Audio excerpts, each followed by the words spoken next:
High command ಭೇಟಿ ಮಾಡಿ ಮಾತುಕತೆ ಸಾಧ್ಯತೆ. ಸಂಪುಟ ಪುನರ್ರಚನೆಗೆ ಬಹುತೇಕ ಗ್ರೀನ್ ಸಿಗ್ನಲ್.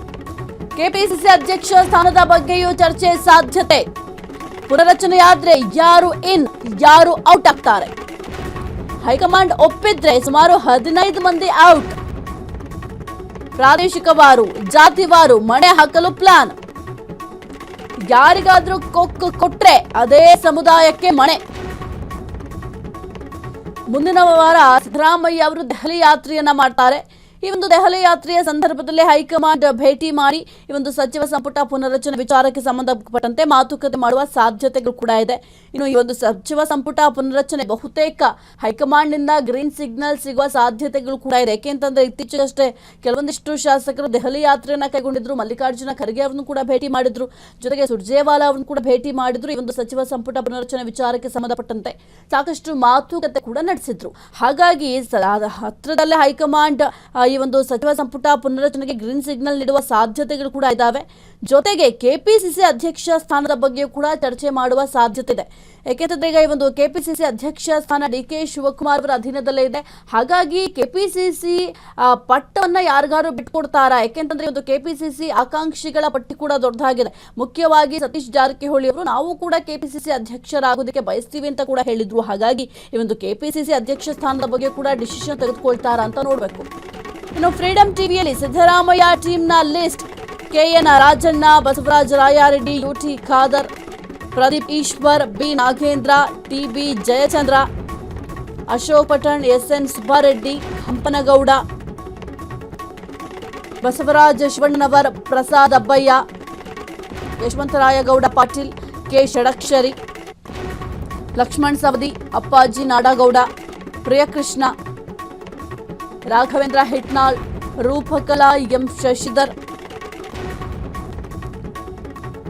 ಸಿದ್ದರಾಮಯ್ಯ ಟೀಮಿಂದಲೂ ಕೂಡ ಲಿಸ್ಟ್ ಅನ್ನ ರೆಡಿ ಮಾಡಲಾಗಿದೆ. ಹಾಗಾದ್ರೆ ಯಾರಿಗೆಲ್ಲ ಸಚಿವ ಸ್ಥಾನ ಸಿಗಬೇಕು ಎಂಬ ವಿಚಾರಕ್ಕೆ ಸಂಬಂಧಪಟ್ಟಂತೆ ಒಂದು ಕಡೆ ಲಿಸ್ಟ್ ಕೂಡ ರೆಡಿ ಮಾಡ್ಕೊಂಡಿದ್ದಾರೆ. ಮುಖ್ಯವಾಗಿ ಕೆಎನ್ ರಾಜಣ್ಣ ಅವರು ಸಿದ್ದರಾಮಯ್ಯ ಅವರ ಪರಮಾಪ್ತರು, ಅವರನ್ನ ಸಚಿವ ಸ್ಥಾನದಿಂದ ಉಚ್ಚಾಟನೆ ಕೂಡ ಮಾಡಲಾಗಿತ್ತು. ಹಾಗಾಗಿ ಮತ್ತೊಂದು ಅವರಿಗೆ ಅವಕಾಶ ಸಿಗಬೇಕು ಅಂತ ಅವರ ಹೆಸರು ಕೂಡ ಈ ಒಂದು ಲಿಸ್ಟ್ ನಲ್ಲಿದೆ. ಜೊತೆಗೆ ಬಸವರಾಜ ರಾಯರೆಡ್ಡಿ ಆಗಿರಬಹುದು, ಯುಟಿ ಖಾದರ್ ಆಗಿರಬಹುದು, Pradeep Eshwar, B Nagendra, TB Jayachandra, Ashok Pathan, SN Subbareddy, Hampanagouda, ಜೊತೆಗೆ ಬಸವರಾಜ ಶಿವಣ್ಣನವರ್, ಪ್ರಸಾದ್ ಅಭಯ, ಯಶವಂತರಾಯಗೌಡ ಪಾಟೀಲ್ ಆಗಿರಬಹುದು, ಜೊತೆಗೆ ಕೆ ಷಡಕ್ಷರಿ, ಲಕ್ಷ್ಮಣ್ ಸವದಿ, ಅಪ್ಪಾಜಿ ನಾಡಗೌಡ, ಪ್ರಿಯಕೃಷ್ಣ, ರಾಘವೇಂದ್ರ ಹಿಟ್ನಾಳ್, ರೂಪಕಲಾ, ಎಂ ಶಶಿಧರ್, ಇಷ್ಟೂ ಜನರ ಹೆಸರನ್ನ ಸದ್ಯಕ್ಕೆ ಆ ಒಂದು ಲಿಸ್ಟ್ ನಲ್ಲಿ ಸೇರಿಸಲಾಗಿದೆ. ನೋಡ್ಬೇಕಾಗುತ್ತೆ. ಈ ಒಂದು ಸಚಿವ ಸಂಪುಟ ಪುನರ್ರಚನೆಗೆ ಸಂಬಂಧಪಟ್ಟಂತೆ ಮೊದಲು ಹೈಕಮಾಂಡ್ ಗ್ರೀನ್ ಸಿಗ್ನಲ್ ಕೊಡಬೇಕು. ಹೈಕಮಾಂಡ್ ಗ್ರೀನ್ ಸಿಗ್ನಲ್ ಕೊಟ್ಟ ನಂತರವೇ ಇದೆಲ್ಲ ಬೆಳವಣಿಗೆಗಳು ಆಗೋದಕ್ಕೆ ಸಾಧ್ಯ ಆಗುತ್ತೆ. ಯಾಕೆಂತಂದ್ರೆ ಹೈಕಮಾಂಡ್ ಒಂದು ವೇಳೆ ಗ್ರೀನ್ ಸಿಗ್ನಲ್ ಅನ್ನ ನೀಡದೇ ಇದ್ರೆ ಆಗ ಈ ಒಂದು ಸಚಿವ ಸಂಪುಟ ಪುನರ್ರಚನೆ ಮಾಡಲಿಕ್ಕೆ ಸಾಧ್ಯವೇ ಆಗೋದಿಲ್ಲ. ಪುನರ್ರಚನೆಯಾದ್ರೆ ಸಚಿವ ಸ್ಥಾನದಿಂದ ಯಾರೆಲ್ಲ ಔಟ್ ಆಗ್ತಾರೆ? ಹಾಗಾದ್ರೆ MC Sudhakar, Muniyappa, Krishna Byregowda, Dinesh Gundu Rao, Madhu Bangarappa, Rahim Khan, Santosh Lad, Bosaraju, Shivananda Patil, S S Mallikarjun, Sharan Prakash Patil, Shivraj Tangadagi, Lakshmi Hebbalkar out ಆಗುವ ಸಾಧ್ಯತೆ ಇದೆ. ಈ ಒಂದು ಸಚಿವ ಸಂಪುಟ ಪುನರ್ರಚನೆ ಆದ್ರೆ ಸಚಿವ ಸ್ಥಾನದಿಂದ ಯಾರೆಲ್ಲ ಔಟ್ ಆಗೋ ಸಾಧ್ಯತೆಗಳಿದಾವೆ ಅಂತ ನಾವು ನೋಡ್ತಾ ಹೋದ್ರೆ ಎಂಸಿ ಸುಧಾಕರ್ ಅವರಾಗಿರ್ಬೋದು, ಜೊತೆಗೆ ಮುನಿಯಪ್ಪ, ಕೃಷ್ಣ ಬೈರೇಗೌಡ, ಇನ್ನು ಸಂತೋಷ್ ಲಾಡ್, ಬೋಸರಾಜು, ಶಿವಾನಂದ ಪಾಟೀಲ್, ಎಸ್ಎಸ್ ಮಲ್ಲಿಕಾರ್ಜುನ್, ಶರಣ್ ಪ್ರಕಾಶ್ ಪಾಟೀಲ್,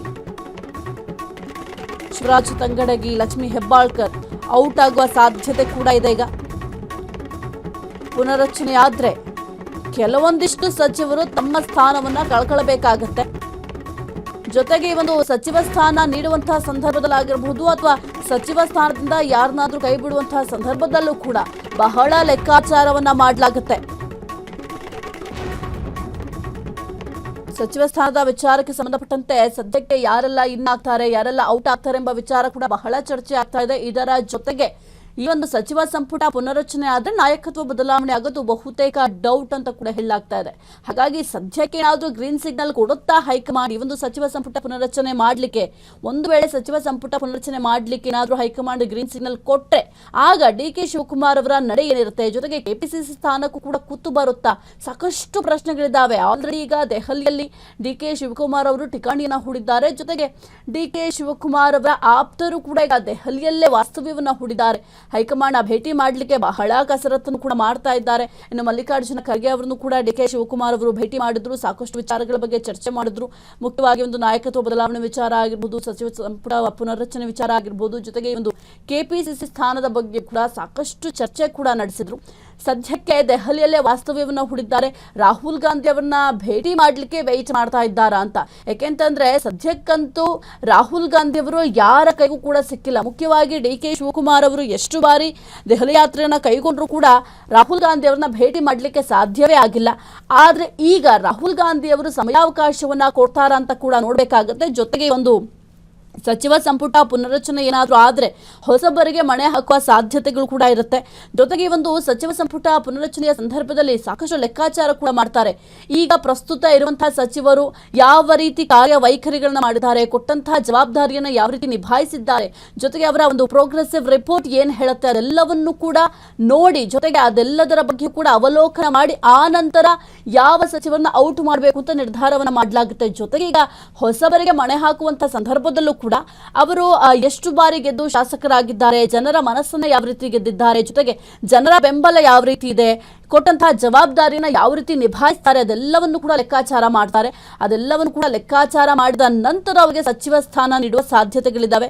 ಸದ್ಯಕ್ಕೆ ಆಲ್ರೆಡಿ ಕೆಲವೊಂದಿಷ್ಟು ಲಿಸ್ಟ್ ಕೂಡ ರೆಡಿ ಆಗಿದೆ. ಸಿದ್ದರಾಮಯ್ಯ ಅವರ ಒಂದು ಟೀಮ್ನಿಂದಲೂ ಕೂಡ ಒಂದು ಲಿಸ್ಟ್ ಅನ್ನ ರೆಡಿ ಮಾಡಲಾಗಿದೆ. ಜೊತೆಗೆ ಡಿ.ಕೆ. ಶಿವಕುಮಾರ್ ಅವರ ಟೀಮ್ನಿಂದಲೂ ಕೂಡ ಒಂದು ಲಿಸ್ಟ್ ರೆಡಿ ಆಗಿರುತ್ತೆ. ಈ ಒಂದು ಸಚಿವ ಸಂಪುಟ ಪುನರಚನೆ ಆಗುವಂತಹ ಸಂದರ್ಭದಲ್ಲಿ ಯಾರನ್ನ ಈ ಒಂದು ಸಚಿವ ಸಂಪುಟಕ್ಕೆ ಸೇರ್ಪಡೆ ಮಾಡಿಕೊಳ್ಳಬೇಕು ಎಂಬ ವಿಚಾರವಾಗಿ ಸದ್ಯಕ್ಕೆ ಲಿಸ್ಟ್ಗಳು ರೆಡಿ ಆಗಿದೆ. ಆದ್ರೆ ಹೈಕಮಾಂಡ್ ಇದಕ್ಕೆ ಅಂತಿಮವಾಗಿ ಮುದ್ರೆಯನ್ನು ಹಾಕಬೇಕಾಗುತ್ತೆ.